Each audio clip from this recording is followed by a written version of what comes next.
निर्मल कुमार दास सुंदरिया ग्राम पंचायत सरपंच।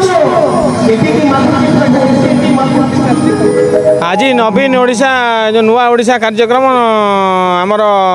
पंचायत स्तरीय जन सचेतनता शिविर कार्यक्रम आज चालू रही। आज पंचायतर समस्त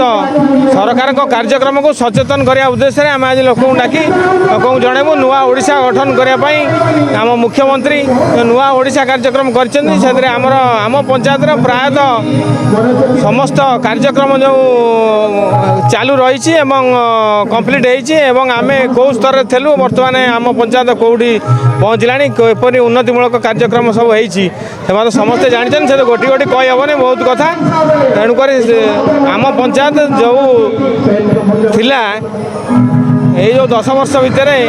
बहुत आग को जाइए प्रति गाँव में महिला मानक नहीं सचेतनता कराई महिला मैंने आगू जाइए आम पंचायतर समस्त कार्यक्रम आगू जाइए आम पंचायत नुआ ओडिशा गठन करने दिगरे अग्रसर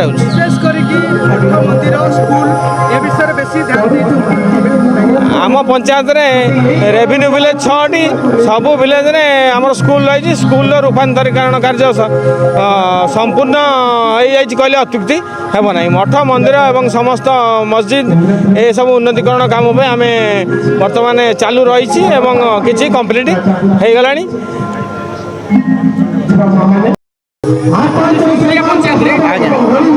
नवीन ओडिशा कार्यक्रम पंचायत स्तरीय सचेतना शिविर अनुष्ठित होती संपर्क आप कौन कहे? आज आम सुंदरिया पंचायत में आम ओडिशा नवीन ओडिशा कार्यक्रम अनुष्ठित होटा जहाँ गोटे स्वागत योग्य पदक्षेप सरकार आम पंचायत रे आम लोक जहाँ सब उन्नतिमूलक कार्यक्रम करपरिक 5T माध्यम आम सरकारी स्कूल गुड़ा बहुत उन्नतिकरण होती आम ग्रामर मंदिर बहुत डेवलपमेंट होती आम गाँव में जिते सब रास्ता अच्छी आम सरकार आम मान्यवर विधायक प्रणव कुमार बड़ोद्रा सहयोग में बहुत उच्चकोटीर काम मान हो पार्टी लोक मैंने स्वतःप्रवत बहुत खुशी आज ये प्रोग्राम को बहुत संख्यार योगदान कर समय आम विधायक ब्लॉक अध्यक्ष बीडीओ महोदय आसिक यही सभा कार्यक्रम उपस्थित रहे लोक मान उद्बोधन देवे। धन्यवाद। सुकांती नायक सुंदरिया पंचायत महासंघर एमपीके भाव कार्यक्रम करुँगी।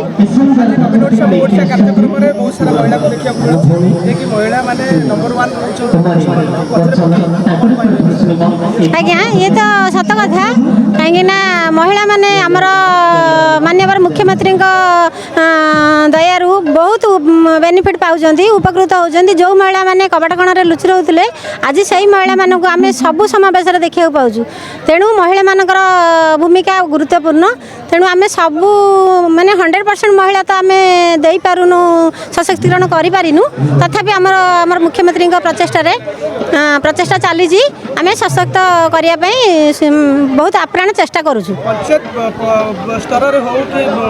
ग्राम पंचायत स्तर हो विभिन्न प्रकार कार्यानुष्ठान चली स्कूल हो मंदिर हो मठ हो कि मस्जिद हो उन्नतिकरण चलती कौन कह? आज्ञा आमर ग्राम पंचायत स्तर में आमरी पंचायत कथा कहूँ ग्राम पंचायत स्तर में आमर जेहेतु गोटे बर्तमान गोटे फेडरेशन अच्छी ये फेडरेशन में आमर केते महिला माने आत्मनिजुक्ति माने कर्म निजुक्ति पाई जाइछंती से निज परिवार पोषण भी करुँच एसएचजी जो मैंने एसएचजी थे बर्तमान एसएमई रे परिणत हेलेनी से मैंने आग को माने क्षुद्र शिल्प करी बिजनेस करी 2 पैसा इनकम करि पारछंती निजे स्वावलंबी हो पारछंती तेणुक महिला माने सबुथे बर्तमान आगे रही आग को भी रे आम सब बेला मुख्यमंत्री साथ देचु सांगे अच्छु बहुत बहुत धन्यवाद मान्यवर मुख्यमंत्री आउ विशेष जो आमर सुजाता कार्तिकेयन मैडम आमर पांडियन सर आमको बहुत कृपा दृष्टि सब माने महिला जी जहाँ बणरे फुटी बणरे हजि जाऊे कि विकसित होने निजर परिचय सृष्टि कर